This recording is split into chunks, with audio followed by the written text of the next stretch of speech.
El tema que voy a compartir es regulación transcripcional del metabolismo y de ahí un poco de los temas muy interesantes de nutrigenómica y nutrigenética.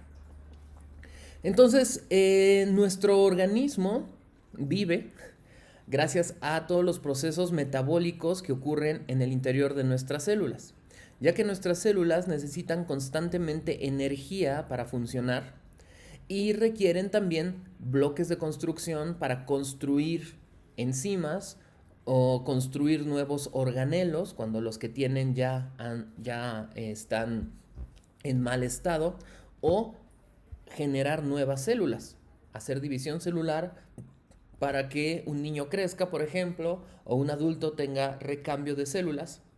Y de este modo nuestro organismo mantenga la homeostasis, es decir, que funcione todo correctamente y haya un recambio de todos los células que ya tienen algún daño y nuevas células tomen su lugar. Entonces, esta energía y bloques de construcción proceden de los alimentos. Nosotros consumimos alimentos que están compuestos por nutrimentos y los nutrimentos ingresan a la célula y las vías metabólicas van a convertir los nutrimentos, es decir, hidratos de carbono, lípidos y aminoácidos, en energía en la mitocondria y en el ciclo de Krebs y la fosforilación oxidativa, o los van a utilizar para construir nuevas cosas. Azúcares los utiliza nuestro organismo para construir el DNA que está en el núcleo de las células. Lípidos los utilizan nuestras células para hacer todas las membranas de la membrana celular o la membrana de todos los organelos, como la mitocondria o el retículo endoplásmico. Y los aminoácidos, las células los utilizan para hacer enzimas. Y esto es importante porque las enzimas son las que llevan a cabo todas las funciones metabólicas. Entonces, las enzimas son proteínas que llevan a cabo una reacción química de manera específica y selectiva. Es decir, reconoce una molécula en particular y la convierte en otra molécula diferente. Y esta enzima es específica para esa molécula y por lo tanto genera un producto. En este ejemplo, la enzima tiene 4 sustratos diferentes, ¿verdad? 1, 2, 3, 4. Y convierte los 4 sustratos en un producto. Entonces, las vías metabólicas están hechas por la suma de muchas enzimas que van avanzando en una enzima, toma un sustrato, lo convierte en producto, y la siguiente enzima toma ese producto, que para esa enzima es su sustrato, y lo convierte en otro producto. Y de ese modo, las vías metabólicas dentro de las células están controladas por las enzimas. El tipo de enzimas y la cantidad de enzimas que tienen las células es lo que determina su función metabólica. Como es muy importante que se regule la función de las enzimas, hay muchos estudios desde hace años hasta ahora de cómo se regula el metabolismo. ¿Y por qué es importante? Pues porque el metabolismo es lo que controla que estemos vivos, que podamos regenerar nuestras células, que podamos reparar tejidos dañados, que un niño pueda crecer hasta convertirse en adulto, que una persona adulta pueda evitar el envejecimiento prematuro al recuperar ciertas células que se van perdiendo. Entonces, el metabolismo debe funcionar perfectamente, debe haber un equilibrio entre el uso de energía, es decir, el catabolismo, y la síntesis de moléculas o proteínas o enzimas para que la célula funcione, que es el anabolismo. Entonces, las enzimas pues son las que controlan todos estos procesos catabólicos, que es liberación de energía, y anabólicos, que es síntesis de nuevas moléculas. Por lo tanto, en esta imagen podemos ver cómo con el paso del tiempo ha avanzado el conocimiento de la regulación del metabolismo. Los libros de texto normalmente hablan de esta primera parte, que es que las enzimas son reguladas a nivel alostérico. Alostérico significa que una molécula se une a la enzima para hacerla más rápida o más lenta. En este caso estamos viendo el ejemplo de la glucólisis. La glucosa entra a la célula, tenemos aquí la enzima hexocinasa, la fosfofructosinasa y la piruvatosinasa. Y estas enzimas convierten la glucosa en piruvato para que ingrese a la mitocondria y en el ciclo de Krebs y en la fosforilación oxidativa pues se convierta en energía. La regulación alostérica nos enseña que moléculas como el ADP, el ATP, el AMP pueden activar o inhibir a las enzimas para que la vía metabólica sea más rápida o más lenta. Entonces, cuando la célula tiene necesidad de energía, pues hay un exceso de ADP y AMP y eso activa a las enzimas de la glucólisis. Pero cuando la célula ya sintetizó ATP, es decir, la célula ya cubrió su requerimiento de energía, el ATP inhibe a las enzimas de la glucólisis para que ya no avance. Hasta hace poco, relativamente, se pensaba que ese era el modo como se controlaba el metabolismo, pero al día de hoy se sabe que hay muchos modos más de cómo nuestro organismo controla el metabolismo y está en esta parte de color azul. Todo esto es la investigación reciente de la regulación metabólica e incluye la fosforilación, es decir, un receptor, una hormona se une a su receptor y de este modo activa sinasas que van a fosforilar a las enzimas haciéndolas más rápidas o más lentas. De este modo, a través de la acción de las hormonas, las enzimas pueden ser más rápidas o más lentas según el tipo de hormona que se está uniendo al receptor en la membrana de la célula. Por ejemplo, la insulina activa enzimas de la glucólisis, pero el glucagón haría lo contrario. Otros reguladores del metabolismo son mTOR y MPK. mTOR y MPK son sinasas intracelulares que son sensores energéticos. mTOR es un sensor de aminoácidos o energía y MPK es un sensor de falta de energía o AMP. De este modo, estos sensores energéticos activan o inhiben las vías metabólicas según las necesidades de la célula. Hay otro modo también interesante y novedoso de regulación del metabolismo, es la proteólisis, y es decir, cuando una enzima ya la célula no la necesita, la manda al bote de la basura, es decir, a la destrucción a través del proteasoma.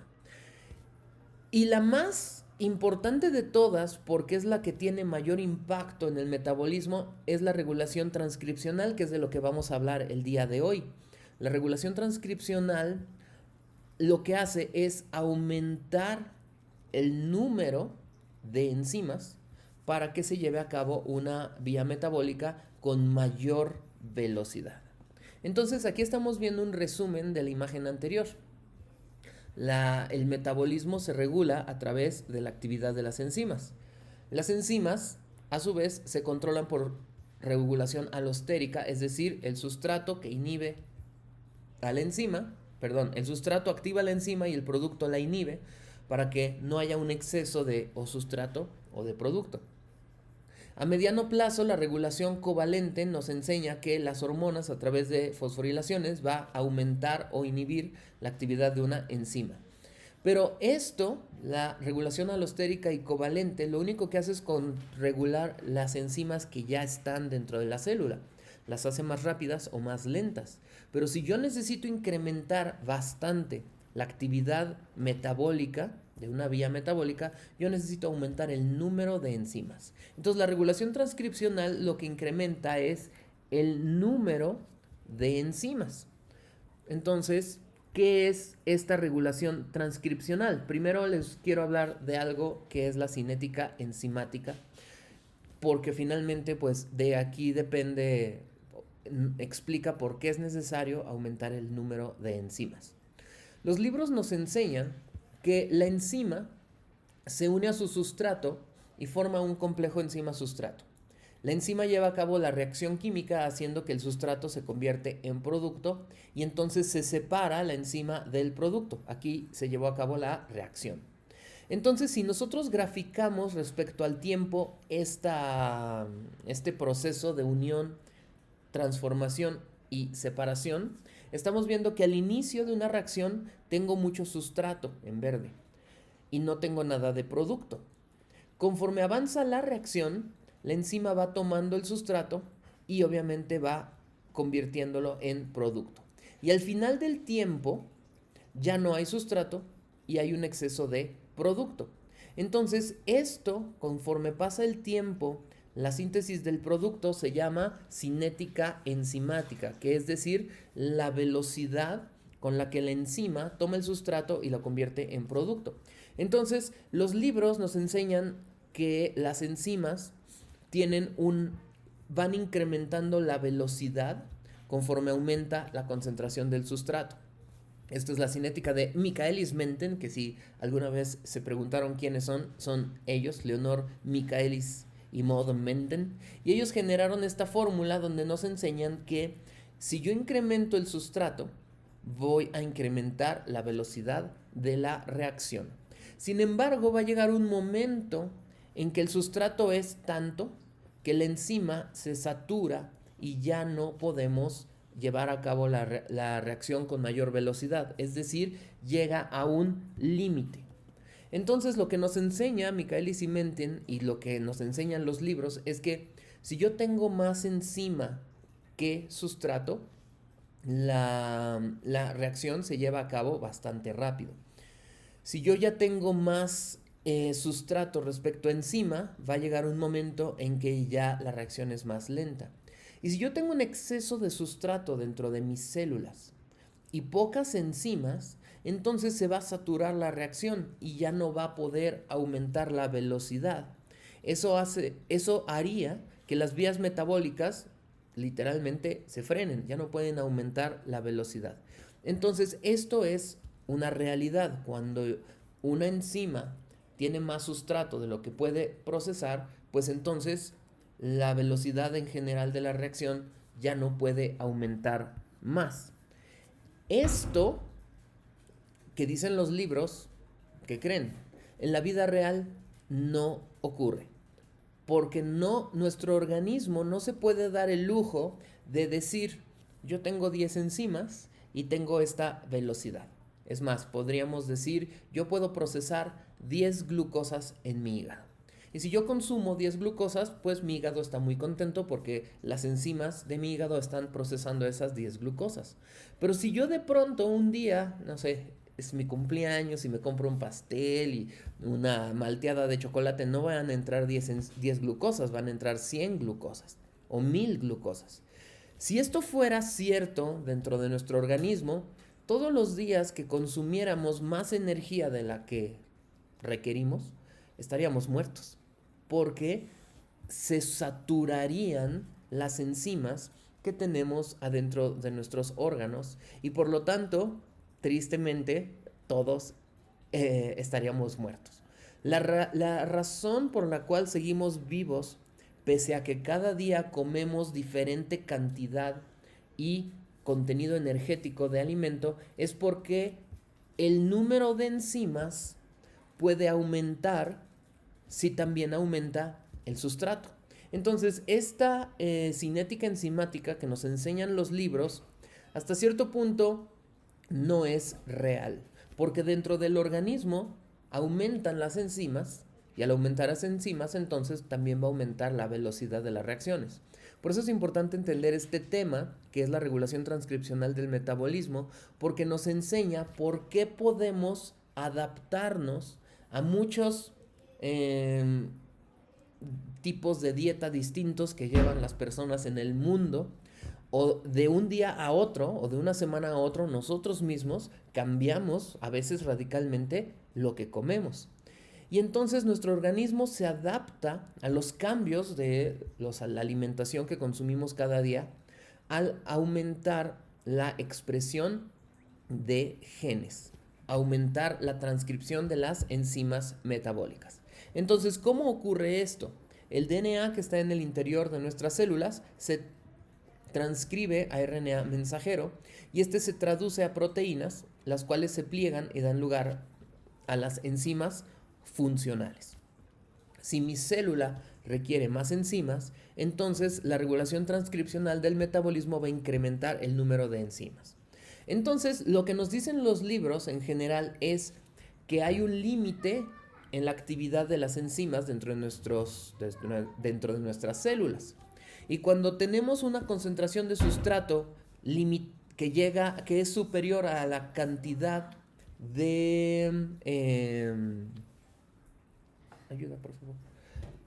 Si tenemos una cantidad de sustrato mayor a la cantidad de enzimas que tenemos, entonces la actividad se frena y nosotros ya pues nuestro organismo está en riesgo porque ya no hay una regulación metabólica. Se van a acumular moléculas, sustratos, metabolitos y va a haber muchos problemas. Sin embargo, nuestro organismo tiene la capacidad de incrementar la concentración de enzimas todo lo que necesitemos. De este modo, si nosotros consumimos más energía o más de algún nutrimento en particular, más grasa, más azúcares, más proteína, incrementa el número de enzimas que procesan esos metabolitos para que no se acumulen y de este modo nuestro organismo siempre mantenga el balance. Esto ocurre de manera muy rápida, la transcripción. Sin embargo, más adelante vamos a ver si todo esto es verdad, de que nuestro organismo regula las enzimas y por lo tanto el metabolismo, ¿por qué tenemos enfermedades metabólicas? Y las enfermedades metabólicas tienen que ver con esta transcripción y actividad de las enzimas. Entonces, las enzimas se codifican en los genes, es decir, los genes son la región del DNA que tiene la información para hacer nuevas enzimas. Entonces, los genes son secuencias en la cadena de DNA en el interior de las células. Y la transcripción es el proceso en que el DNA se copia a RNA y la traducción, el RNA es la instrucción para hacer una proteína. Transcripción y traducción. ¿Y por qué se llama transcripción y traducción? Porque la transcripción literalmente es cuando yo hago una copia del mismo idioma. Si yo tengo un libro en español y hago una copia de ese libro en español, yo estoy haciendo una transcripción.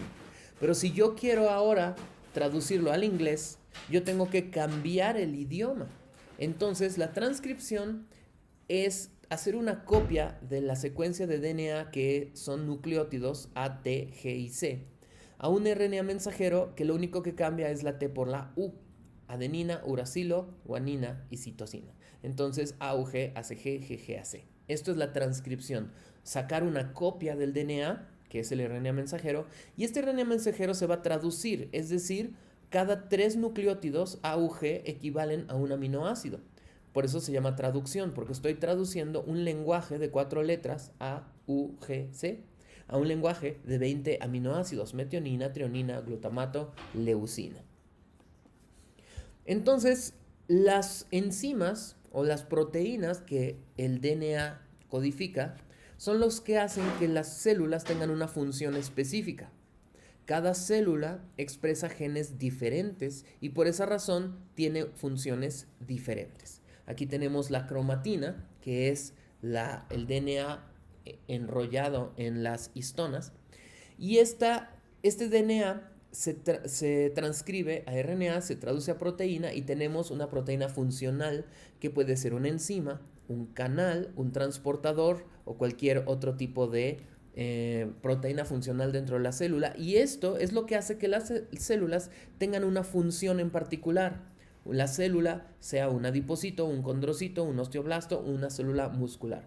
Así que la expresión de genes es lo que determina qué función tiene una célula y por lo tanto es muy importante controlar la expresión de genes. Entonces aquí tenemos un resumen, el DNA se transcribe a RNA, se traduce a proteína y la proteína es la que regula las vías metabólicas, porque como podrán ver en este dibujito, las vías metabólicas tienen bifurcaciones. La glucosa se puede convertir en glucógeno o en piruvato.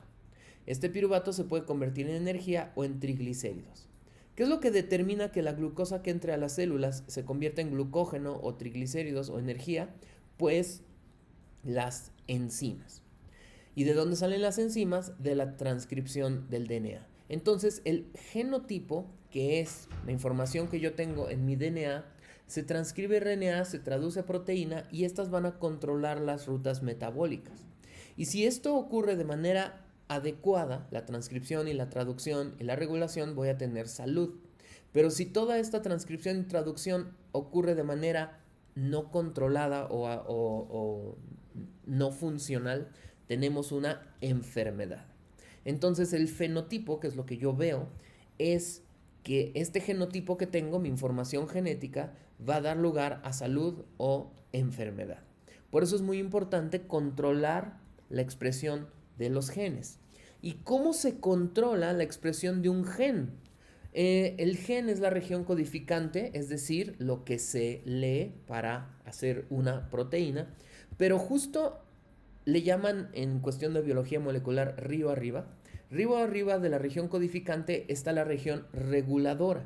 La región reguladora lo que hace es controlar dónde se expresa ese gen. La región reguladora es la que le dice al gen que se exprese en una célula o en otra célula, en la mañana o en la noche. Todas las células de nuestro organismo tienen el mismo DNA, pero no todas las células de nuestro organismo expresan los mismos genes. Por esa razón, las células del hígado son diferentes a las del riñón y son diferentes a las del páncreas porque expresan genes diferentes. Y lo que controla qué gen se expresa, pues es la región reguladora. Entonces, aquí está, déjenme avanzar un poquito más. Entonces, la región reguladora de un gen inicia, aquí tenemos el sitio de inicio de transcripción. Normalmente se representa con una flechita y eso indica que es la región que se va a transcribir. Siempre hay un sitio de terminación de transcripción para que la polimerasa, que es la enzima que hace la copia de DNA a RNA, sepa dónde empezar y dónde terminar. Pero arriba de la región codificante hay varios elementos de respuesta. Los elementos de respuesta son secuencias o regiones en el DNA que son reconocidos por proteínas específicas que se llaman factores de transcripción. Entonces, los factores de transcripción que están en el interior de las células se van a unir a estos elementos de respuesta para controlar la expresión del gen. Hay varios tipos de elementos de respuesta. Hay un promotor basal, hay elementos de respuesta proximales y elementos de respuesta distales, llamados potenciador o enhancer. Quien activa esos elementos de respuesta son los factores de transcripción. Así que para que la RNA polimerasa pueda unirse a su sitio de transcripción, requiere a que los factores de transcripción se unan a la región reguladora, a sus elementos de respuesta, para que de ese modo la enzima pueda transcribir. Así que así es como funciona la expresión de un gen. Cuando una célula necesita expresar un gen, lo que ocurre es que los factores de transcripción, cada uno se va a unir a su correspondiente elemento de respuesta.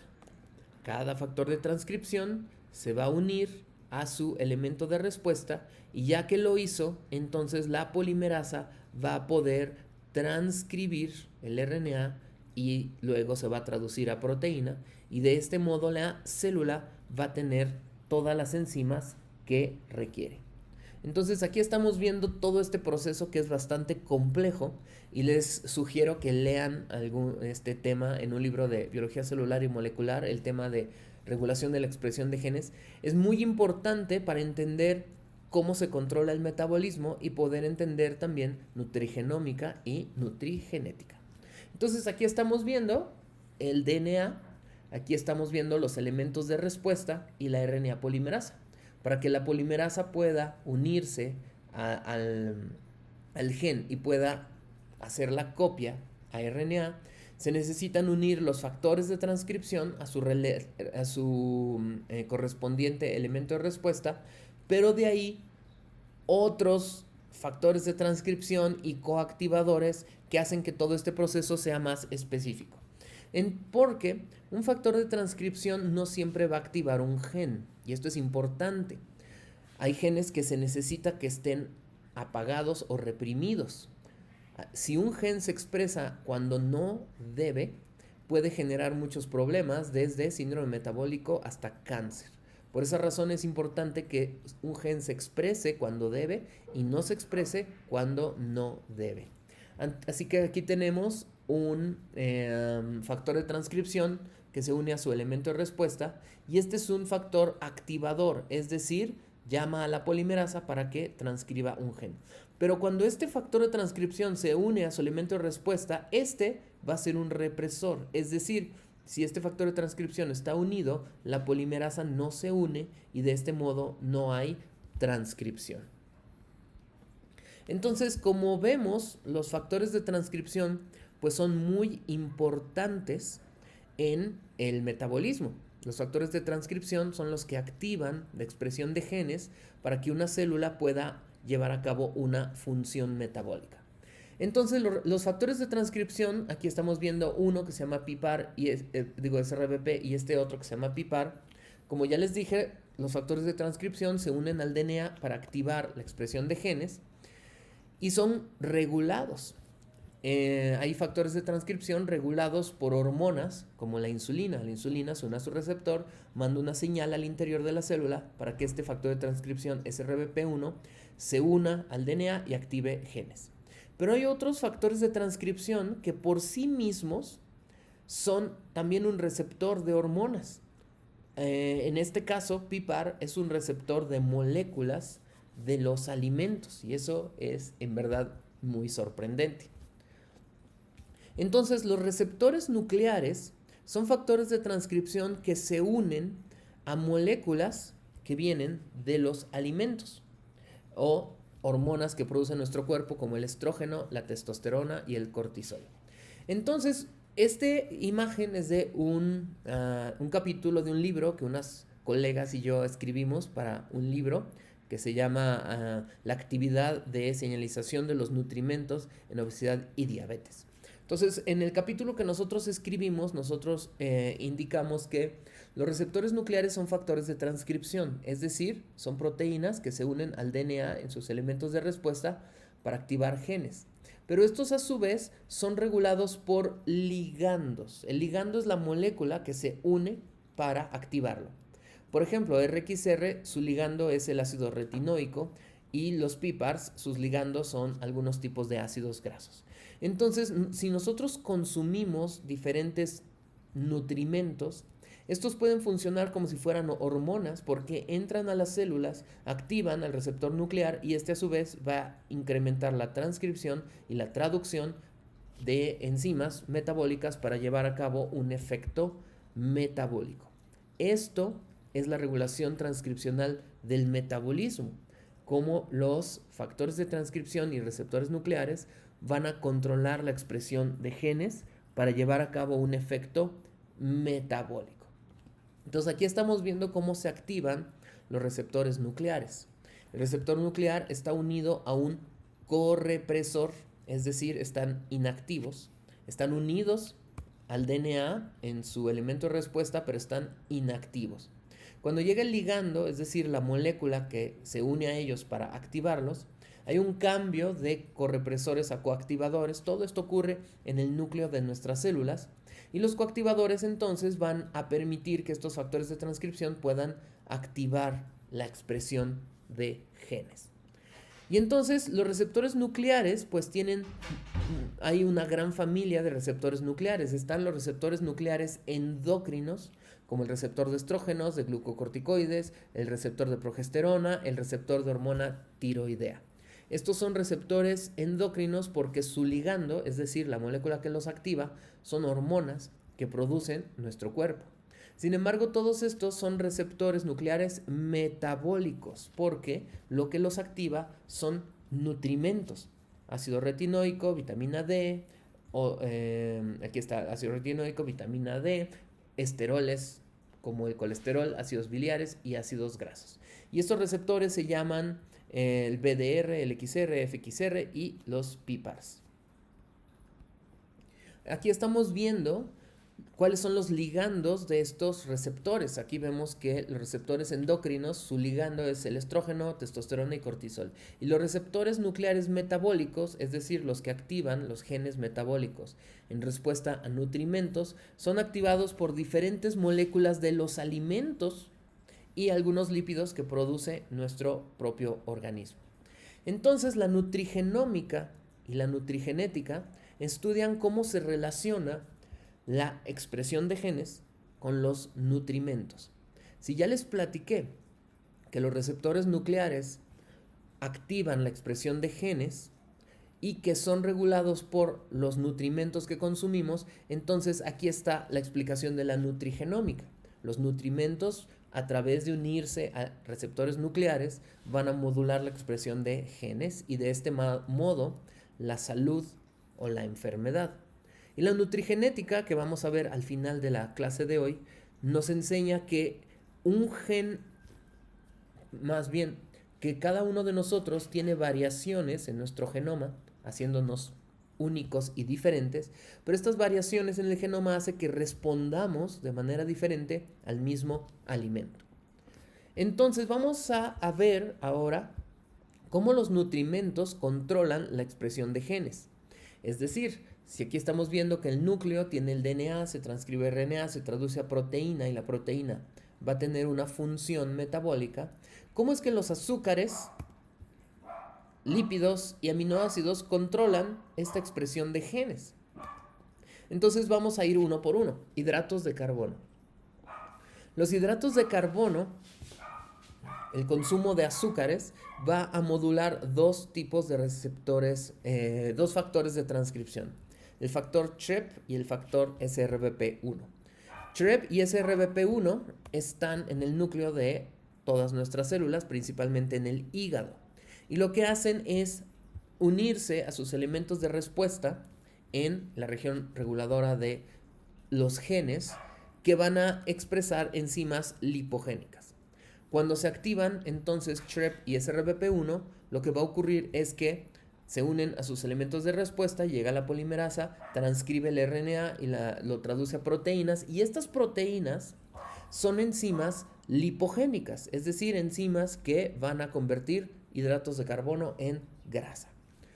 ¿Y quiénes son los activadores de TREP y SRBP? Pues la glucosa y la insulina. La glucosa directamente o a través de unos metabolitos se une a TREP y lo activa, y el consumo de hidratos de carbono aumenta la liberación de insulina y esta va a activar a SRBP. Entonces aquí estamos viendo cómo los nutrimentos, los hidratos de carbono, van a modular la expresión de genes a través de la activación de TREP y de SRBP. Aquí estamos viendo toda la historia. La glucosa entra al hígado. El hígado va a activar a esta glucosa, va a generar un metabolito que es la gilulosa fosfato, va a activar a TREP para que viaje al núcleo, aumente la expresión de sí mismo y tengamos más TREP unido a sus elementos de respuesta en la región reguladora de los genes en el hígado. Además, aquí tenemos a la insulina que en respuesta a una alimentación rica en azúcares va a aumentar el procesamiento de SRBP para que viaje al núcleo, y también junto con TREP va a estimular todas las enzimas de la glucólisis para que la glucosa que esté entrando al hígado entre a la mitocondria, salga el citrato de la mitocondria, y todas las enzimas que convierten esta glucosa en ácidos grasos. Por esa razón, una dieta alta en azúcar o que estimule la liberación de insulina, pues va a incrementar la acumulación de grasa en el hígado a través de la nutrigenómica de los hidratos de carbono. Aquí estamos viendo qué es lo que ocurre si nuestro hígado empieza a acumular un exceso de grasa porque se está incrementando la expresión de los genes lipogénicos. Tenemos esteatosis, y eso es muy peligroso porque progresa a cirrosis y fibrosis hepática. La fibrosis y cirrosis son la consecuencia de la acumulación excesiva de grasa en el hígado, y lo cual lamentablemente es irreversible.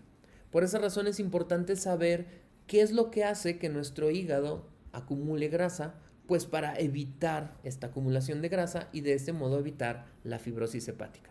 ¿Y qué es lo que hace que aumente la acumulación de grasa en el hígado? Pues habíamos visto que TREP y SRBP1. Y estos dos, TREP y SRBP1, son activados por el exceso de azúcares simples, lo cual se conoce como el índice glicémico de los alimentos. Es decir, alimentos que tienen azúcares simples van a incrementar más rápido la glucosa en la circulación, van a incrementar la liberación de insulina por el páncreas, y de este modo los alimentos con alto índice glicémico van a aumentar la insulina, van a activar a TREP y SRBP y por lo tanto van a incrementar la acumulación de grasa en el hígado. Por eso el concepto de índice glicémico y de carga glicémica son muy importantes, porque lo que nos enseñan es la nutrigenómica de los azúcares. Independientemente del contenido calórico, el tipo de azúcares va a tener un efecto sobre TREP y SRBP. Y ya sabemos que eso no es nada agradable, porque lo que van a incrementar es la síntesis de lípidos. Entonces aquí estamos viendo la historia completa. Los azúcares, como por ejemplo ácidos glucosa, o en este caso ya vieron la fructosa, los azúcares van a activar a TREP. La insulina, que se libera en respuesta a esta alimentación alta en energía, va a estimular la producción o la activación de SRBP, y TREP y SRBP juntos van a incrementar el número de enzimas lipogénicas en el hígado, y de este modo que el hígado sintetice lípidos y acumule grasa. Entonces, ¿cuáles son el origen de tanta grasa que al día de hoy hay en el hígado de las personas? Porque el hígado graso tiene una alta prevalencia en el mundo. En México es alrededor de entre el 40 y el 70% de las personas tienen hígado graso. Es impresionante, porque el hígado graso no se siente, no duele, y a menos que uno vaya y se haga un estudio, pues no sabemos si tenemos hígado graso. Por eso se tiene una estimación de que incluso el 70% de las personas tengan hígado graso. ¿Cuál es el principal disparador de TREP y SRBP para que hagamos hígado graso? Pues tristemente, todas las bebidas azucaradas. Todas las bebidas con alto contenido de azúcares simples van a activar la síntesis de lípidos en el hígado por la activación de TREP y SRBP. Esto es muy grave, porque se ha visto una asociación directa entre el consumo de hidratos de carbono simples y el hígado graso en niños y adolescentes. Esto es grave porque si el hígado graso progresa a cirrosis y fibrosis y es irreversible, pues entonces ¿qué esperanza de vida y qué calidad de vida va a tener un niño que tiene hígado graso? Sin embargo, al día de hoy no se sabe cuál es la razón de que los niños tengan hígado graso. No sabemos.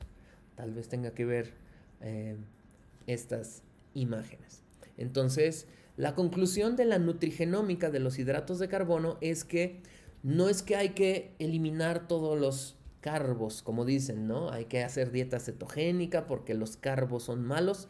No, simplemente es reducir azúcares simples para evitar la sobreactivación de TREP y SRBP1 en nuestro hígado, e incrementar el consumo de hidratos complejos, hidratos de carbono complejos, es decir, los que están formando diferentes tipos de polisacáridos, como la fibra dietética, los almidones resistentes, y vienen además en combinación con otras moléculas fabulosas como polifenoles.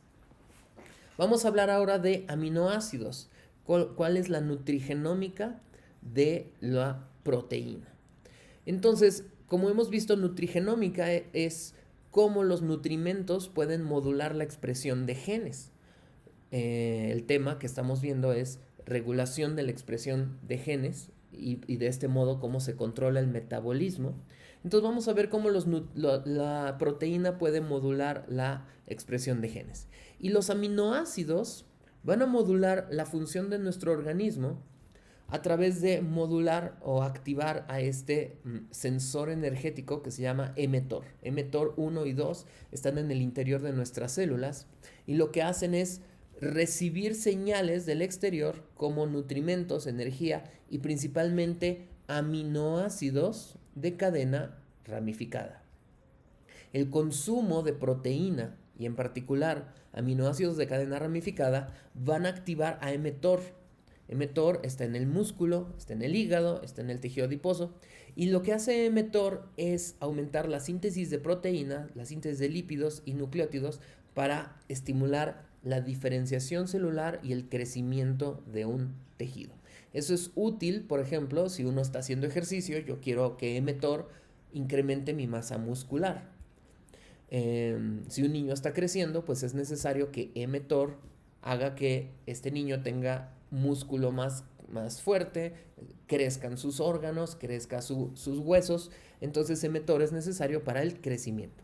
Sin embargo, la activación excesiva de mTOR, pues obviamente también va a generar un problema, porque mTOR en exceso va a generar un exceso de síntesis de lípidos. Y el origen de las enfermedades metabólicas pues es un desequilibrio en la síntesis de lípidos en el organismo. Entonces, mTOR, que responde a los aminoácidos, activa diferentes factores de transcripción para en el núcleo, aquí estamos viendo el DNA, los factores de transcripción, van a activar genes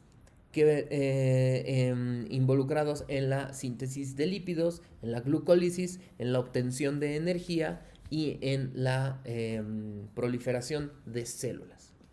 Entonces aquí estamos viendo lo que hace mTOR. mTOR en el hígado estimula la función normal de cada órgano. En el hígado mTOR inhibe la cetogénesis y la gluconeogénesis. Eso es importante porque cuando comemos no necesitamos liberar cuerpos cetónicos ni glucosa. El mTOR lo inhibe. En el páncreas, mTOR estimula la producción de insulina y eso es muy bueno para mantener la sensibilidad a la insulina en el organismo. En el tejido adiposo, mTOR estimula la diferenciación de adipocitos para poder guardar el exceso de grasa de manera saludable en el tejido adiposo. Y en el músculo, mTOR estimula la hipertrofia muscular. Así que mTOR es fabuloso. Pero si yo inhibo mTOR de manera crónica, es decir, si yo consumo una dieta muy baja en proteína o en particular baja en aminoácidos de cadena ramificada, entonces no voy a activar a mTOR lo suficiente y voy a tener, nuestro hígado va a acumular grasa. Así es, la inhibición de mTOR genera acumulación de grasa y un exceso de cetogénesis que puede llegar a cetoacidosis. La disminución en la función de mTOR en el páncreas hace que deje de producir insulina y entonces tengamos diabetes tipo 2. La disminución en mTOR en el tejido adiposo estimula la lipodistrofia y que la grasa, en vez de guardarse en el tejido adiposo, viaje a otros órganos causando daño. Y por último, si no consumimos suficientes aminoácidos de cadena ramificada o proteína en general, pues vamos a tener atrofia muscular. Entonces hay que comer mucha proteína. Si nosotros, en cambio, consumimos un exceso de proteína va a activar en exceso mTOR y eso también es muy peligroso. Si se activa en exceso mTOR, va a generar resistencia a la insulina en el hígado y un exceso de liberación de glucosa, es decir, hiperglucemia. La activación excesiva de mTOR por una dieta alta en proteína va a hacer que mueran las células beta del páncreas, estimulando también diabetes tipo 2, alteración en la función del tejido adiposo y también atrofia muscular. Por lo que una deficiencia de proteína en la dieta o un exceso de proteína en la dieta, ambos nos llevan a lo mismo, enfermedades metabólicas. Por eso esta imagen nos explica claramente la nutrigenómica de las proteínas. Cuánta proteína debemos comer, a qué hora y en cuánto tiempo. Y aquí estamos viendo que lo deseable es que uno coma y tenga periodos de ayuno y vuelva a comer y vuelva a tener periodos de ayuno sin llegar a un consumo excesivo de proteína como vemos aquí en rojo. Esto es súper importante. Así que si nosotros mantenemos un consumo de proteína adecuado y periodos de alimentación y ayuno, entonces mTOR va a funcionar correctamente y nuestros órganos también. Si nosotros consumimos una dieta muy deficiente en proteína, en particular aminoácidos de cadena ramificada, vamos a tener atrofia muscular y riesgo de enfermedades metabólicas. Si en cambio consumimos un exceso de proteína, también vamos a tener atrofia muscular y un exceso de problemas metabólicos. Por esa razón, el tema de la proteína es importante porque normalmente hay quien decide consumir muy poca proteína o hay quien decide consumir un exceso de proteína. Por esa razón es importante tratar este tema de la nutrigenómica de la proteína para saber que realmente no es tan inocua, sino que se debe consumir en cierta cantidad, no más y no menos. ¿Por qué? ¿Qué pasa con el exceso de proteína de la dieta? mTOR estimula las vías de lipogénesis, así que los aminoácidos que consumimos en exceso, a través de las vías metabólicas, estos aminoácidos se van a convertir en glicerol, ácidos grasos, formando triglicéridos, y una dieta alta en proteínas pues genera hígado graso, obesidad, dislipidemia y de ahí diabetes tipo 2. Por esa razón hay un rango óptimo en el consumo de proteína en la dieta. Menos proteína, tenemos pérdida de masa muscular o sarcopenia. Mayor proteína, riesgo de diabetes, enfermedad cardiovascular y otras enfermedades. ¿Dónde están los aminoácidos de cadena ramificada para saber qué consumir, evitar la deficiencia? Los aminoácidos de cadena ramificada, isoleucina, leucina y valina, son bien importantes porque son los que activan a mTOR. Un niño en crecimiento necesita aminoácidos de cadena ramificada. ¿Y dónde están? En proteína de origen animal, así como lácteos y huevo. Esto es importante porque al día de hoy hay muchas personas veganas que no consumen proteína de origen animal y por lo tanto tienen un riesgo muy grande de tener sarcopenia por una reducción en la activación de mTOR. Del mismo modo, hay personas que no le dan leche a sus niños y pues obviamente lo requieren porque los aminoácidos de cadena ramificada que hay en los productos lácteos pues son necesarios para que un niño crezca. Porque miren esto, aquí vemos que las semillas, es decir, almendra, nuez, tienen casi nada de aminoácidos de cadena ramificada.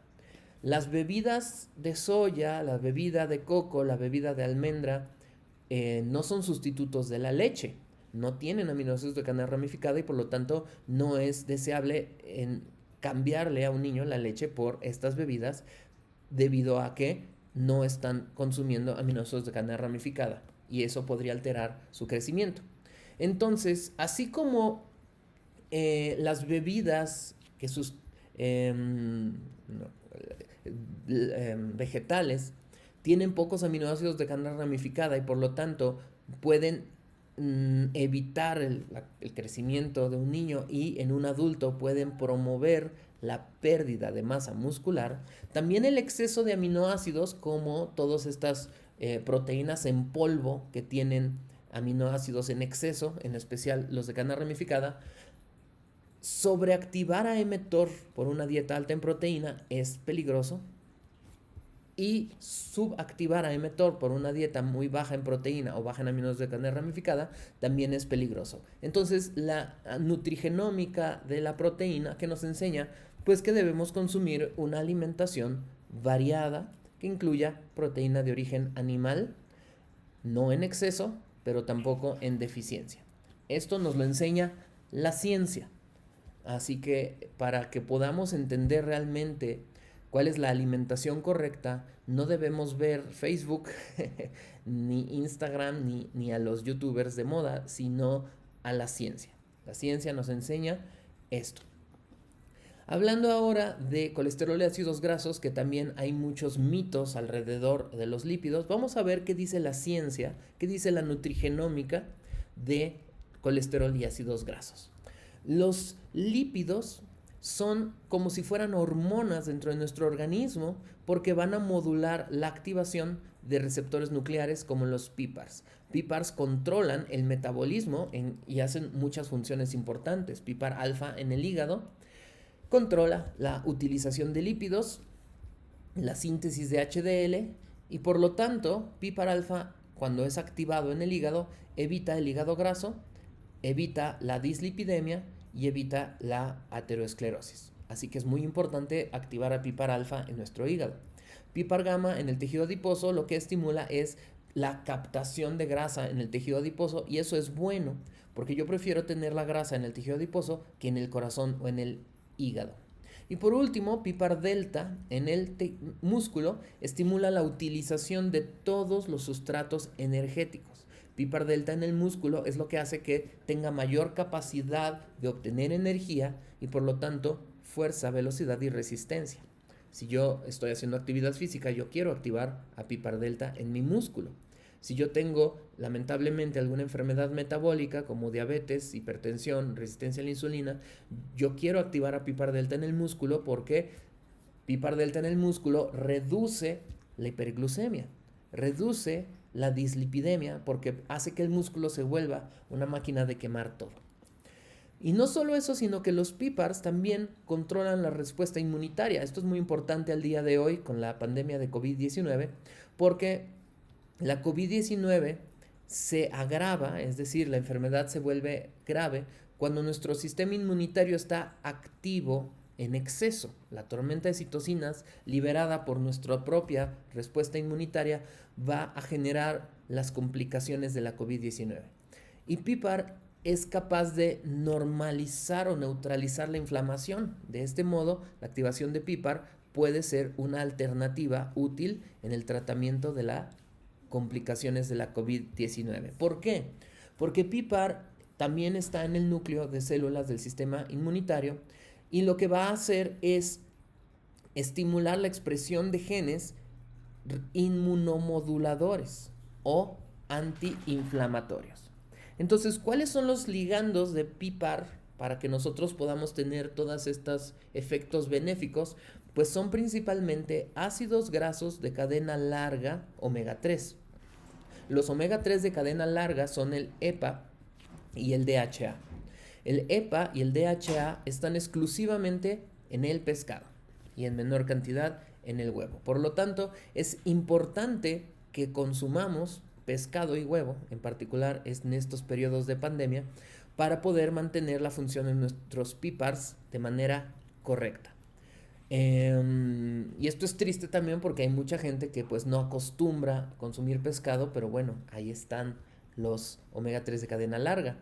Hay personas también que consideran que el huevo no es saludable y te sube el colesterol y vamos a hablar de eso un poco más adelante.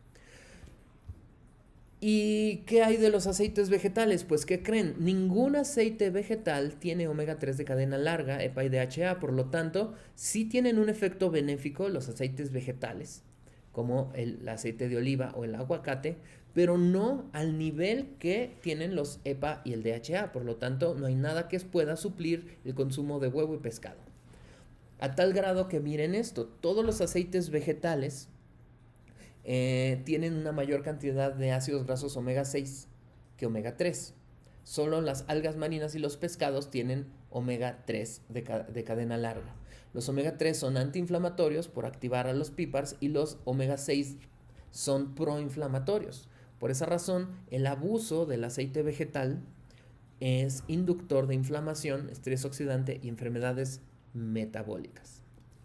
Otro receptor nuclear súper importante en nuestro organismo es el XR. El XR está en el hígado y en el intestino.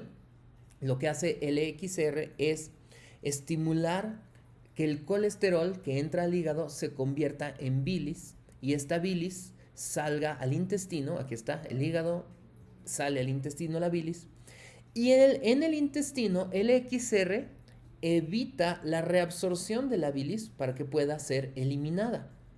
Esto es importante porque si en la circulación yo tengo elevado el colesterol, el XR en el hígado, si es activado, va a tomar el colesterol que tengo en la circulación por los receptores de LDL y el receptor de HDL Y este colesterol ahora va a ingresar al hígado, se va a convertir en bilis, va a ser eliminado al intestino y de ahí hacia el exterior. Por lo que la activación del XR puede reducir el colesterol y de este modo prevenir la aterosclerosis. ¿Qué es lo que activa a el XR? Los esteroles, como el mismo colesterol. El colesterol es una señal que le dice al XR, oye, hay demasiado, hay que eliminarlo. Entonces el colesterol activa al XR, aumenta la expresión de las enzimas como la CYP7 que convierte el colesterol en bilis para que sea eliminado. ¿Cuáles son los otros ligandos de LXR? Y son los esteroles vegetales. Aquí estamos viendo diferentes esteroles vegetales que son casi idénticos al colesterol, pero con ciertas diferencias. Estos esteroles vegetales son los ligandos favoritos de LXR, es decir, activan a LXR para que lleve a cabo su función de disminuir el colesterol. ¿Y dónde están los esteroles vegetales? En el salvado de las diferentes semillas, en todas estas capas que se le llama capa de aleurona, capa hialina, la testa, en el pericarpo externo. Aquí es donde están los esteroles. Entonces, para recordarles qué importante es el XR, aquí les recuerdo esto. Este es el enterocito, es decir, la célula intestinal. El colesterol entra al enterocito, pero el XR estimula que vuelva a salir el colesterol, es decir, que no se absorba y que por lo tanto no llegue a la circulación. Del mismo modo, el XR estimula que el colesterol que haya entrado viaje principalmente a la HDL, para que esta lipoproteína HDL lo mande al hígado en el transporte reverso del colesterol y vuelva a salir al intestino. ¿Cuáles son entonces los alimentos que tienen ligandos de LXR? Es decir, esteroles vegetales y, como podemos ver aquí, frutas, verduras, semillas y algunos aceites como el aceite de oliva. Entonces, si nosotros consumimos frutas, vegetales y diferentes tipos de semillas y nueces, vamos a tener este efecto hipocolesteromiante o antihipercolesterolémico. El problema al día de hoy es que la harina que consumimos de trigo ya no tiene esteroles vegetales porque la harina refinada se elimina todos estos ligandos de LXR. La harina con la cual están hechas todos los productos de pastelería, los cereales y todo lo que consumimos, por ejemplo, estoy hablando del cereal para el desayuno, los pastelitos que vienen empaquetados o cualquier pan en la panadería, están hechos con harina refinada y la harina refinada tiene almidón, algo de algunas otras cosas, pero no tiene esteroles vegetales y de este modo ya no hay un efecto preventivo. Entonces, ¿por qué al día de hoy hay tantos problemas con el colesterol? Pues no es tanto por el contenido de colesterol, por ejemplo en el huevo, sino porque estamos consumiendo harina refinada que no tiene esteroles vegetales. Si el XR evita la acumulación de colesterol en el organismo, si yo consumo lo que hace que el XR funcione, yo no tendría elevado el colesterol. A tal grado es esta evidencia que hay muchos estudios que muestran que el huevo no es directamente el causante de la dislipidemia. Hay algo más. Entonces, el hecho de que el huevo tenga cierta cantidad de colesterol no es directamente proporcional a que yo desarrolle dislipidemia. Justamente porque aunque yo consumo huevo con colesterol, pero también estoy consumiendo esteroles vegetales que activan a LXR, entonces no tendría por qué elevar mi colesterol.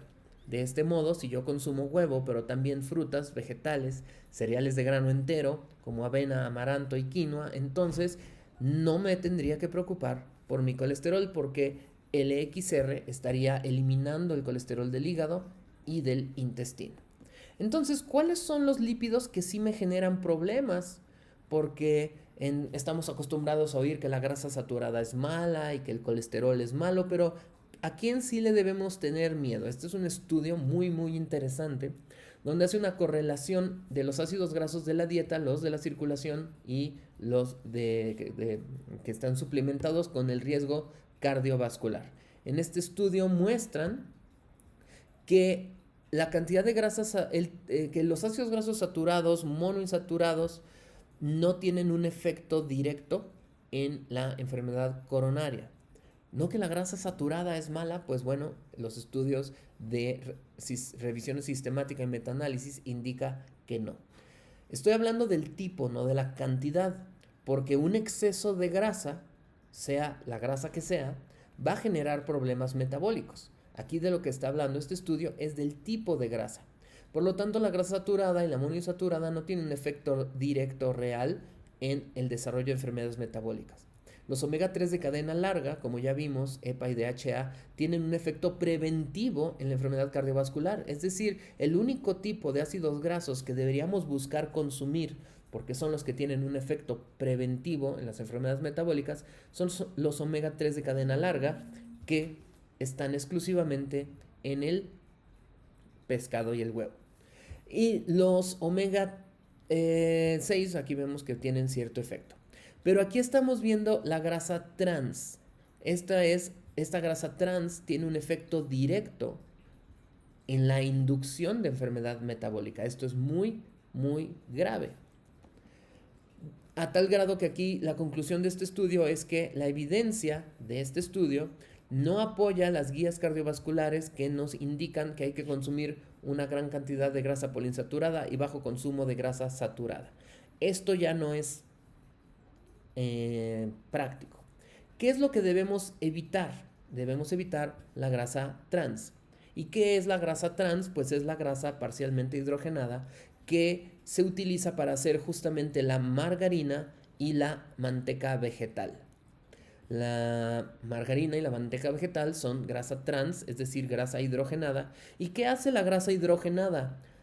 Los ácidos grasos trans o hidrogenados modulan muchas funciones metabólicas en el organismo, induciendo inflamación, ateroesclerosis, daño en las células, muerte celular, liberación de citocinas proinflamatorias y destrucción de los tejidos.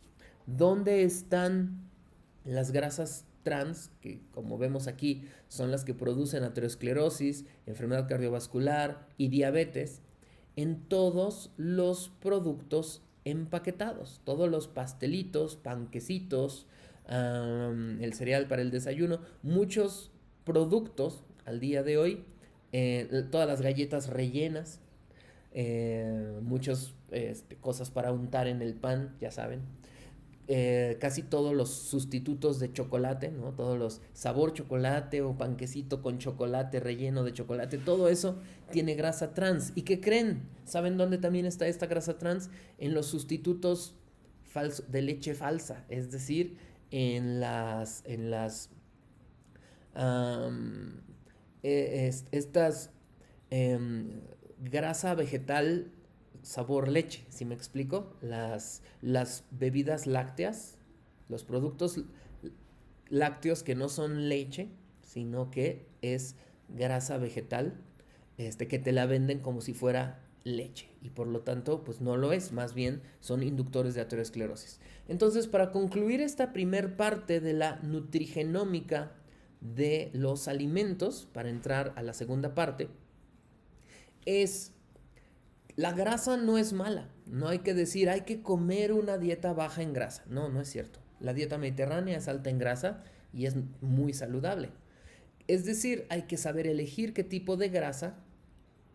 Aquí estamos viendo que hay la grasa parcialmente hidrogenada o trans, la grasa oxidada, que también genera alteraciones metabólicas.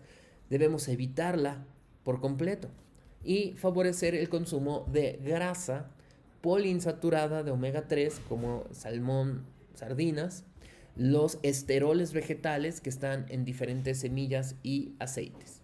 Entonces, no es que hay que ser lipofóbicos, sino saber elegir el tipo de grasa. Todo esto nos lleva a un concepto muy importante que es la clasificación NOVA de los alimentos.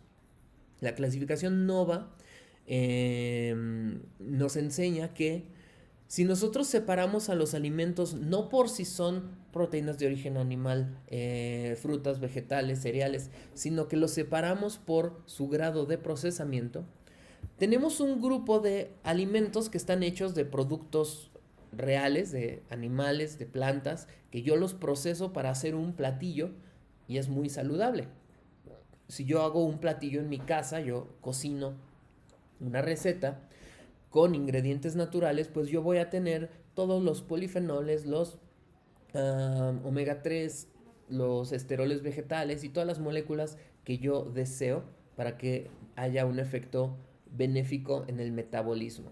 Sin embargo, si yo consumo estos productos ultraprocesados, es decir, que están formados únicamente por productos refinados, harina refinada, azúcar refinada, grasa, como margarinas, entonces todos estos productos tienen varios problemas. Número uno, un exceso energético, un exceso de calorías que va a incrementar el peso. También una baja cantidad de estos ligandos de receptores nucleares. Así que en vez de estar consumiendo alimentos con un efecto nutrigenómico benéfico, estamos consumiendo productos que van a generar más inflamación, más estrés oxidante y por lo tanto mayor riesgo de enfermedades y muerte. Y no lo digo yo, lo dicen los artículos.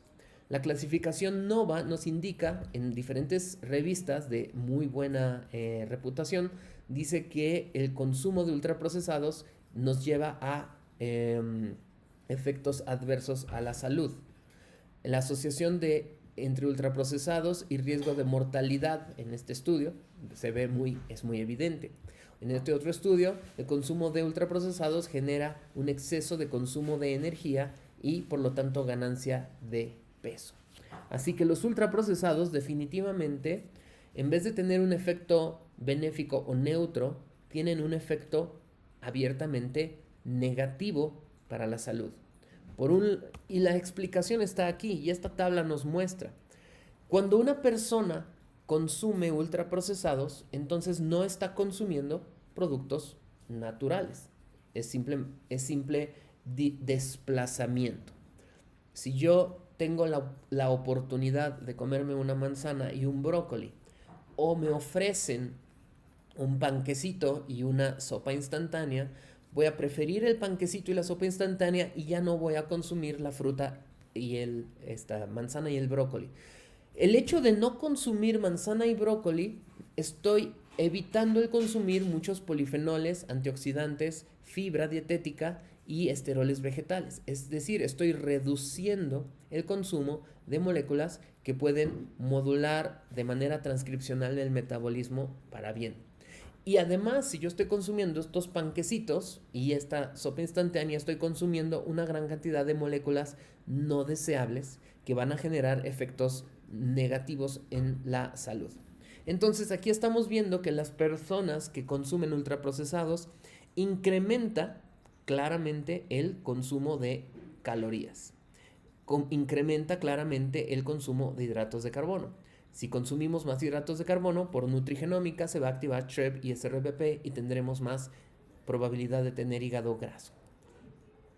Hay un menor consumo de hidratos complejos y una gran cantidad de hidratos de carbono simples, es decir, índice glicémico elevado y mayor liberación de insulina.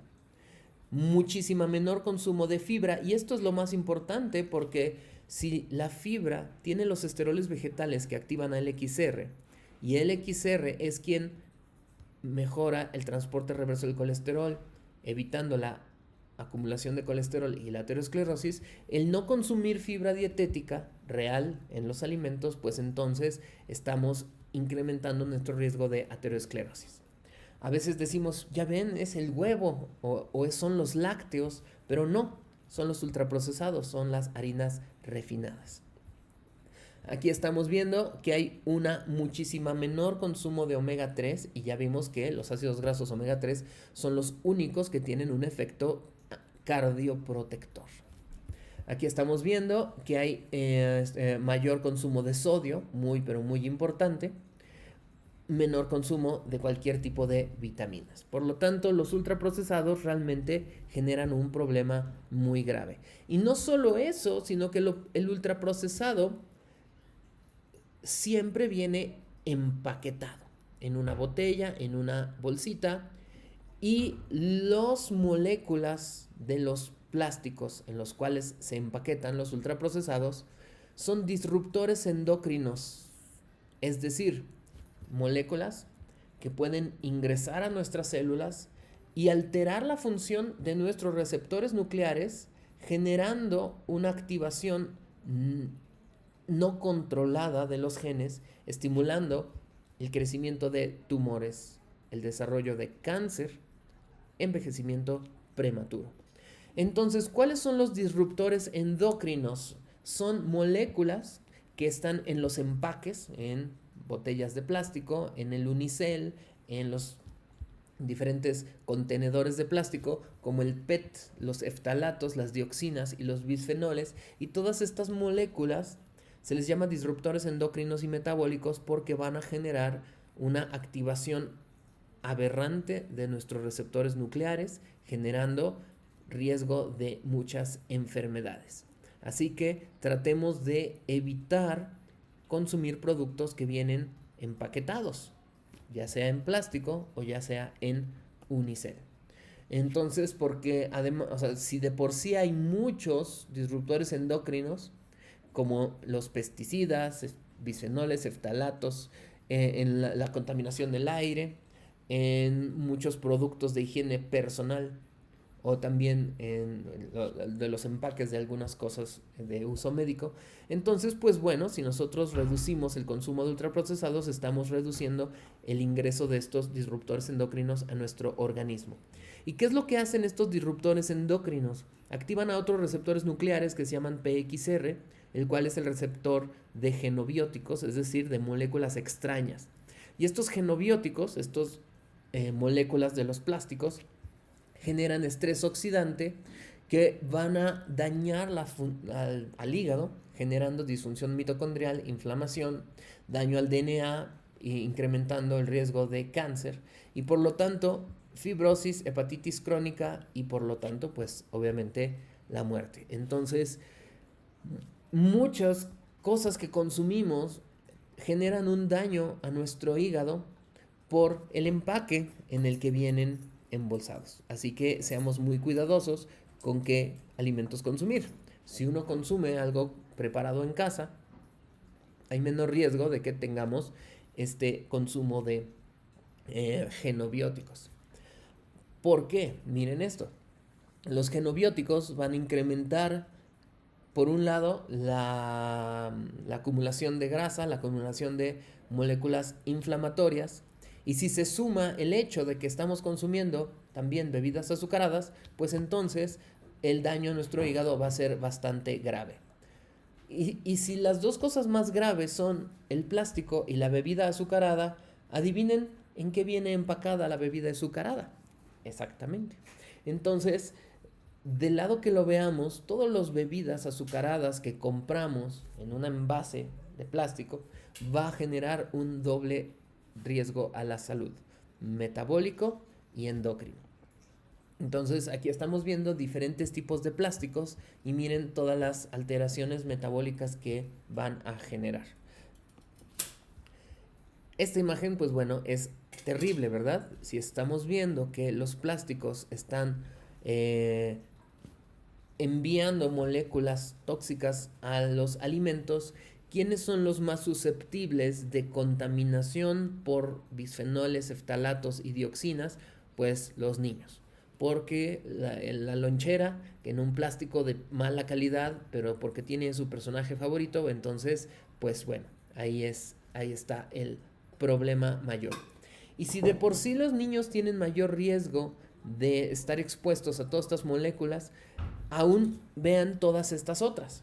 Los colorantes, saborizantes, conservadores, emulsificantes y antiagregantes que están en todas estas chucherías también son genobióticos, son moléculas que son reconocidas como algo extraño, algo no normal y que van a generar estas alteraciones endocrinas, metabólicas e inflamatorias, incrementando el riesgo de enfermedad cardiovascular y la progresión de la esteatohepatitis.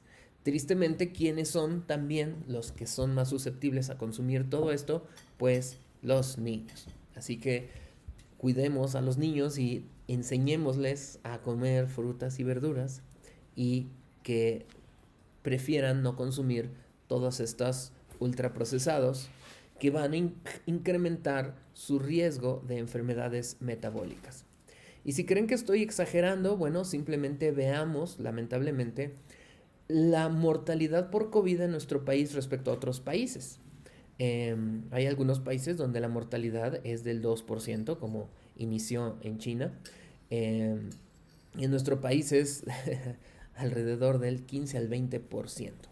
¿Por qué? Pues porque si nuestra población consume esto, tiene ya de por sí un riesgo aterogénico, un riesgo vascular, un riesgo metabólico elevado, y sumemos la infección por COVID que genera una respuesta exagerada de citocinas y un ambiente proinflamatorio, pues entonces esta es la razón por la cual en nuestro país la mortalidad es muy elevada.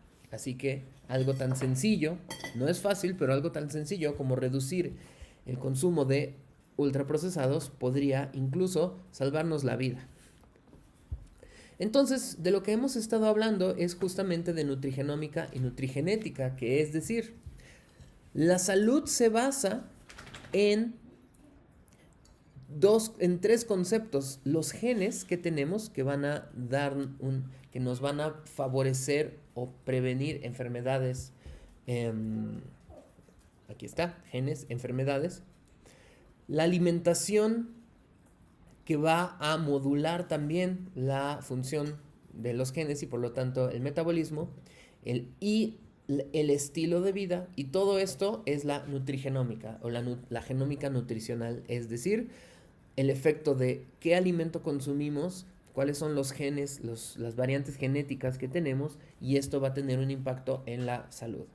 Entonces, en cuestión de alimentos, el concepto de receptor nuclear, como les he comentado, es básico para poder entender la regulación transcripcional del metabolismo.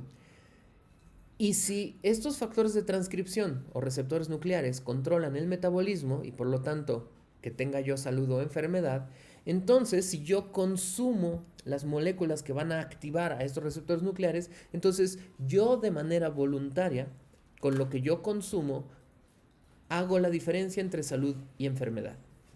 La nutrigenómica nos enseña que depende de nosotros, de nuestras decisiones, el estar sanos o no. Porque si yo consumo naringenina, quercetina, epigalocatequina, pigenina, luteinina y genisteína, que son ligandos de receptores nucleares metabólicos como PIPAR, LXR, vamos a tener un metabolismo eficiente. No va a haber acumulación de lípidos, vamos a tener un metabolismo funcional, flexibilidad metabólica y nuestro organismo va a ser funcional. Si nosotros no consumimos estas moléculas simplemente porque no comemos fruta y verdura y consumimos ultraprocesados que no tienen ninguna de estas moléculas, entonces al no tener ligandos de estos receptores nucleares benéficos, pues nuestro organismo no va a tener de qué manera evitar las enfermedades metabólicas. Entonces, los nutrimentos tienen un montón de estas moléculas. Los alimentos tienen estas moléculas que se les llaman nutracéuticos. Los nutracéuticos son moléculas como la fibra soluble, polifenoles, estilbenos, terpenos, esteroles, que van a tener diferentes efectos metabólicos: antioxidantes que neutralizan radicales libres, moduladores de la señalización de hormonas, prebióticos y probióticos que perfilan la composición de la microbiota, y ligandos de receptores nucleares, que es de lo que estamos hablando en la clase de hoy. Entonces, los polifenoles, en este caso de la dieta mediterránea, pero como podemos ver, si nosotros consumimos frutas, verduras y pescado, vamos a tener todos los beneficios de la dieta mediterránea, pueden modular vías metabólicas, señalización, y evitar obesidad, envejecimiento y cáncer. Aquí este es solo un ejemplo de los diferentes compuestos del jitomate, como los licopenos, que aquí están los licopenos, reduce la síntesis de especies reactivas de oxígeno y también puede neutralizar los radicales libres. De este modo tiene reduce el estrés oxidante. Al modular la expresión de genes, modular la función de las hormonas y los vías metabólicos, todo esto va a prevenir el desarrollo de enfermedades crónicas como cáncer y enfermedad cardiovascular. Algunos estudios en los que yo participé en el laboratorio de fisiología de la nutrición en el Instituto de Nutrición donde trabajo, y hemos estudiado diferentes moléculas, en este caso la isorramnetina del nopal, que a través de modular diferentes vías metabólicas y de diferentes receptores nucleares, mejora la producción de insulina por el páncreas, mejora la función del tejido adiposo y evita la acumulación de grasa en el hígado. Las saponinas del agave, otro estudio que hicimos en colaboración con el TEC de Monterrey, encontramos que estas saponinas modulan la microbiota, pero también modulan la función de diferentes órganos al activar receptores nucleares metabólicos y de este modo tener toda una serie de efectos benéficos como reducir la intolerancia a la glucosa, reducir el peso, evitar el aumento en el peso corporal, aumentar el consumo de oxígeno, disminuir la esteatosis hepática y por lo tanto evitar las anormalidades metabólicas. Entonces aquí estamos viendo que en otro estudio lo que hicimos fue dar ahora genisteína, una isoflavona de la soya, y un ratoncito con dieta alta en grasa, si se le da genisteína, mejoran muchas funciones. Mejora la función cognitiva debido a que hay menor inflamación a nivel del sistema nervioso central. Hay una menor síntesis de lípidos y menor activación proinflamatoria, disminuyendo los lípidos circulantes y por lo tanto la acumulación de grasa. Mejorando la función metabólica del tejido adiposo, estimulando la gastroenergía y por lo tanto la tolerancia a la glucosa. Entonces, y el último estudio, de hecho que este es de este año, un estudio que hicimos en ratitas con un extracto de una planta originaria de Yucatán, se observó que tuvo un efecto en el músculo esquelético, en el tejido adiposo, en el hígado y en el tejido pardo, evitando también el desarrollo de diabetes. Así que pues la nutrigenómica mediada por los nutracéuticos, es decir, las moléculas que están en los alimentos, pues efectivamente tiene un efecto real en el metabolismo.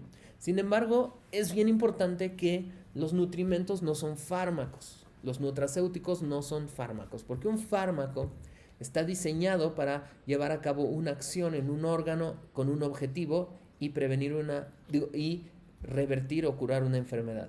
Y los polifenoles, fitoquímicos, flavonoides que están en los diferentes alimentos tienen muchos efectos diferentes como neutralizar radicales libres y modular la liberación de insulina y otras hormonas, modular la inflamación o activar receptores nucleares que modulan el metabolismo de lípidos. De este modo, los nutrimentos tienen un efecto antioxidante, metabólico y antiinflamatorio y de este modo incrementan la capacidad de adaptación.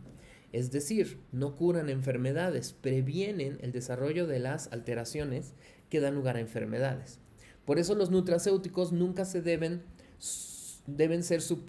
sustituir un fármaco. Y las personas que dicen, yo ya no me voy a tomar mis medicamentos, voy a ir a curarme con un té o me voy a curar con un jugo, eso no es así.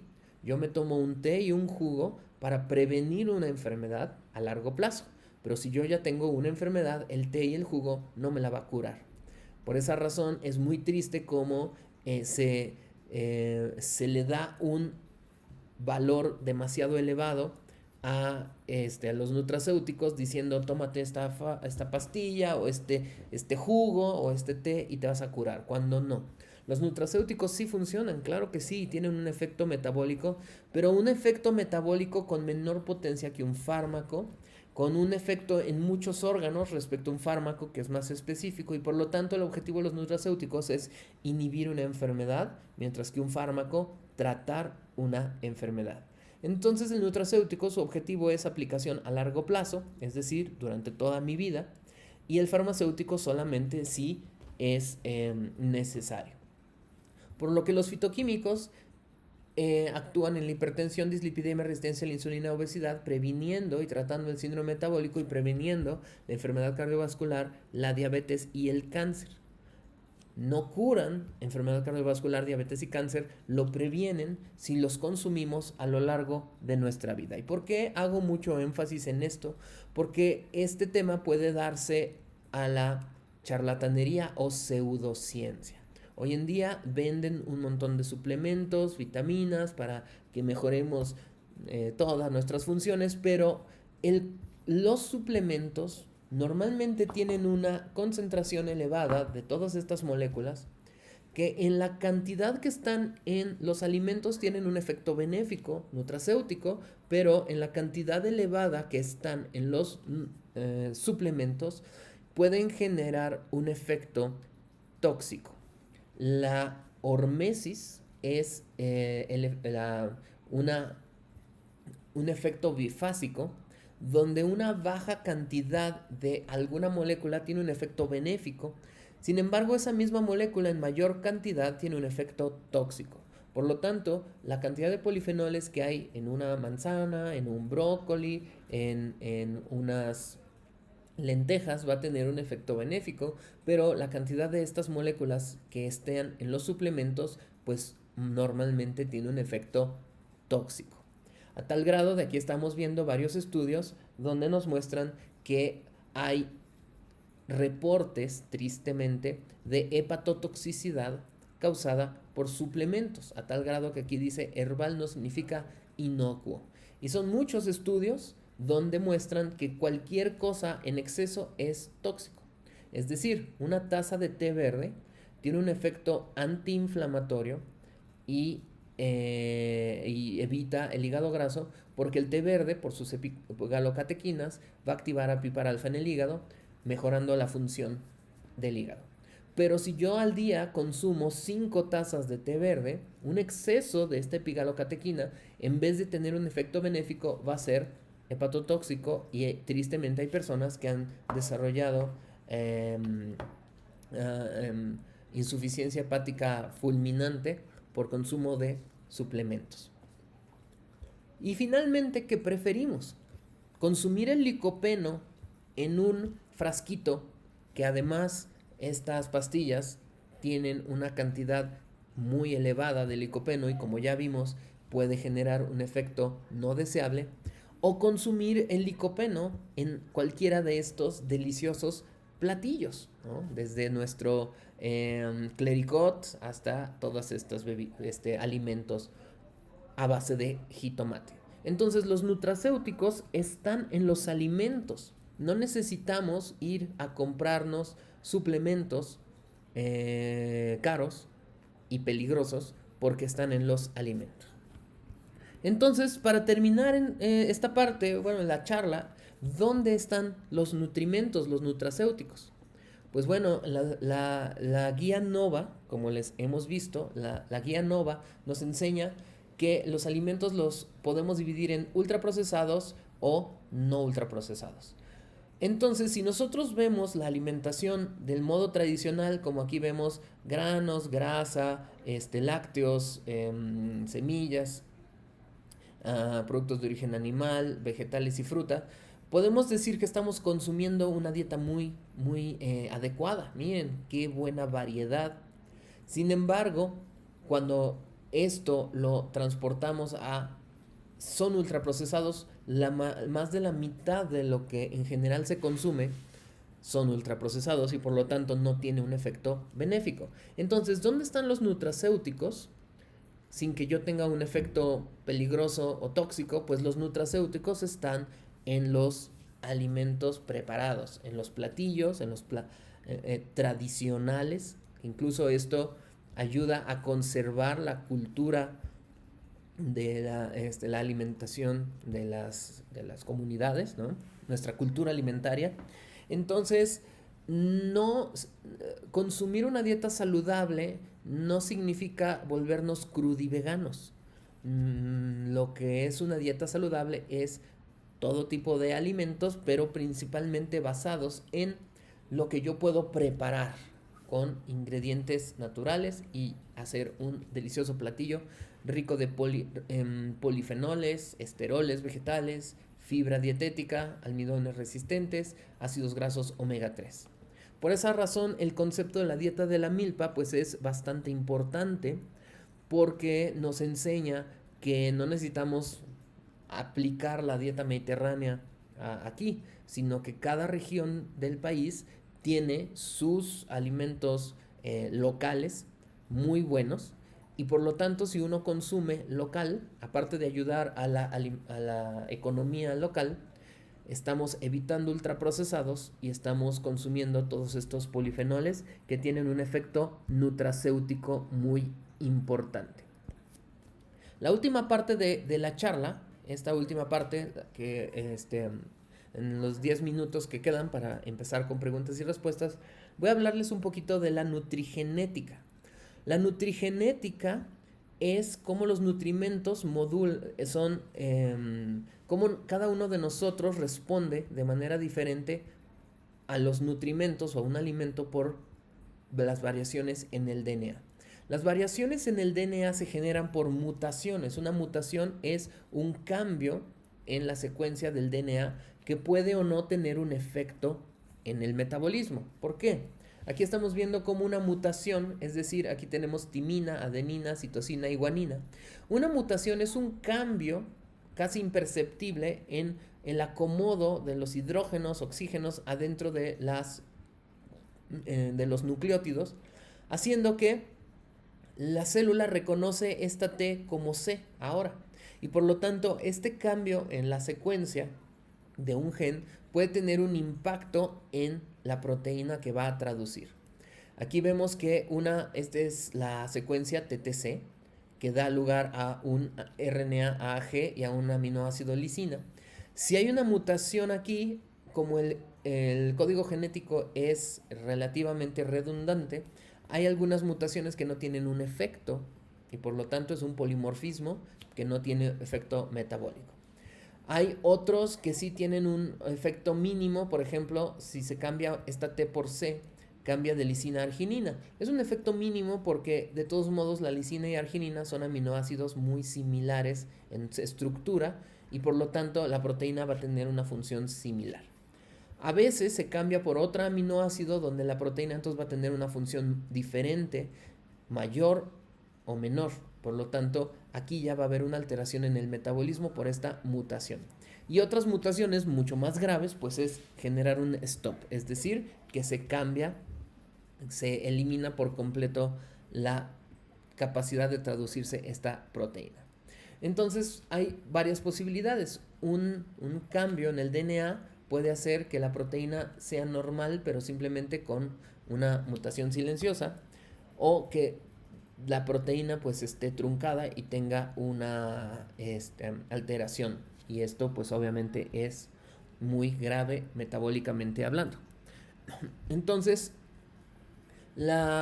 cuando una mutación ocurre en una de nuestras células ya de adultos, pues esta célula pues no va a poder pasarse a otras generaciones. Por lo tanto, solo lo que puede llegar a generar es alguna alteración local o en el peor de los casos un cáncer.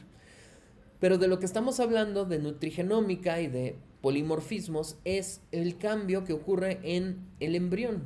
Cuando un embrión está en formación y hay algún cambio en un gen, todas las células de este embrión van a tener esta variación y este niño que se convierte en adulto va a pasar esa mutación a las siguientes generaciones. Y cuando muchas personas en una comunidad tienen esa variación, cuando ya se hereda, se le llama un polimorfismo o variante genética. Hay polimorfismos como polimorfismo de un solo nucleótido o SNP, donde se cambia T por C. Eliminaciones, aquí estamos, agregando, aquí le estamos agregando esta G. O eliminaciones, aquí estamos eliminando 2. ¿Y qué efecto puede tener? Pues aquí tenemos A y aquí tenemos T. Y entonces, si la... Ahí está. Si el cambio ocurre en la región reguladora del gen, tal vez aquí ya no se una el factor de transcripción o se una con mayor actividad, haciendo que este gen se exprese con mayor o menor capacidad, mayor o menor velocidad. Mientras que si la mutación es en la región codificante, entonces la proteína va a tener una mayor o menor función. Por eso la región donde está la mutación o el polimorfismo va a tener un impacto en el metabolismo, en la expresión de la proteína o en la función de la proteína. Y todos tenemos variaciones, todos tenemos polimorfismos, y lo que hace que cada uno de nosotros responda de mayor o menor modo a una cuestión ambiental, a tal grado de que hay polimorfismos que nosotros podemos ver. Todos tenemos ciertas variaciones en el genoma, haciendo que, por ejemplo, tengamos un fenotipo de ojos diferentes. Cada quien, el tipo de ojos que tiene depende de las variaciones en los genes que fuimos heredando y que vamos a expresar. Hablando de las enfermedades metabólicas, ¿qué impacto tienen las enfermedades metabólicas, los genes en las enfermedades metabólicas? Pues realmente hay una cuestión de efecto versus frecuencia. Es decir, hay variaciones genéticas que ejercen un efecto muy importante, es decir, variaciones genéticas que dan lugar a una enfermedad. Sin embargo, estas variaciones que dan lugar a una enfermedad, es decir, un gran efecto, realmente son muy raras, es decir, menos del 0.1 de la población. Entonces sí hay dislipidemias familiares y un montón de enfermedades genéticas que se reflejan en alteraciones metabólicas, pero están en una muy pequeña fracción de la población. En cambio, la mayoría de la población tiene alelos de alta frecuencia, pero con un bajo impacto metabólico. Todos tenemos variaciones genéticas, pero la mayoría de ellas tienen un impacto metabólico bajo. Esto es importante porque aquí estamos viendo algunos genes asociados al síndrome metabólico. Sin embargo, en la presencia de estos genes tienen un cierto impacto en el metabolismo, en el HDL, en la glucosa. Aquí estamos viendo otros genes, los cambios alélicos que hay, es decir, los cambios en la secuencia y qué impacto tiene en el metabolismo. Pero en la vida real esto es lo que está pasando. Ningún gen funciona solo, ninguna proteína funciona sola, sino que todo es parte de una red metabólica. Por lo que el gen, o sea, la proteína 1 interacciona con el B2 y de este B2 con el A3 y de este modo la interacción entre proteínas, enzimas, hormonas va a generar un efecto. Es decir, hay interacción entre diferentes vías de señalización, vías metabólicas, y un polimorfismo no puede explicar que yo tenga o no una enfermedad. Es la suma de todas las variantes genéticas de todas las vías metabólicas que me van a poder predecir que yo desarrolle o no una enfermedad. ¿Por qué? Aquí vemos que la enfermedad no se da únicamente porque yo tenga un gen de riesgo. El gen de riesgo no genera una enfermedad. Es la suma de los genes de riesgo más la edad, más el ambiente, estilo de vida, lo que va a llevar o no a una enfermedad. Por eso es importante esto, porque hay quien nos vende test nutrigenéticos. Nos dicen que si yo me evalúan 3 o 5 genes, me van a poder decir qué debo comer, qué no debo comer, hasta qué ejercicio hacer. Y algunos tests con 3 o 4 variaciones genéticas nos dicen qué tipo de alimentación, qué hábitos y hasta qué ejercicio. Esto definitivamente no es verdad, dado que, como les he comentado, lo que somos es una suma de las variantes genéticas, pero no 3 variantes genéticas, cientos de variantes genéticas que tenemos sumado al tipo de actividad física y a la alimentación. Esto se demuestra con este estudio. Factores no genéticos y genéticos en el riesgo de cáncer de mama. En este estudio lo que hicieron fue evaluar a mujeres que tenían bajo riesgo genético, medio y alto riesgo genético, es decir, quienes por herencia pues tenían los genes asociados al desarrollo de cáncer de mama. El cáncer de mama es altamente heredable. Sin embargo, lo bonito de este artículo es que las personas que tienen un estilo de vida saludable, es decir, actividad física y comer frutas y verduras, miren cómo se redujo el riesgo de desarrollar cáncer de mama en las personas que tienen bajo riesgo versus los que no llevan un estilo de vida saludable, los que tienen medio hasta los que tienen alto riesgo de desarrollar cáncer. Es decir, aunque los genes, aunque las variantes genéticas nos dicen que hay un riesgo, la alimentación es quien al final toma la decisión de que vamos o no a desarrollar una enfermedad genética. Por esa razón, es muy prematuro al día de hoy hacer estos test genéticos y tratar de explicar el metabolismo o las enfermedades que va a desarrollar una persona, dado que no está principalmente en los genes, sino que en la historia de la persona. Entonces aquí estamos viendo el final, esta es la penúltima diapositiva, aquí estamos viendo los cambios epigenéticos, es decir, la alimentación del papá y de la mamá y de la alimentación in útero que genera modificaciones epigenéticas, lo cual va sumándose los patrones alimentarios, lo que comes, y las variaciones genéticas, y todo esto es lo que nos va a llevar a desarrollar o no diabetes tipo 2. Por eso la última diapositiva es esta. Dice, aquí le tenemos su estudio. Tu problema de peso es 18% genético y 82% pastel de queso. Pues eso es todo, espero que les haya gustado y bueno, si gustan, síganme en mis redes sociales. Tengo un canal de YouTube y mi página de Facebook de El Apio Científico.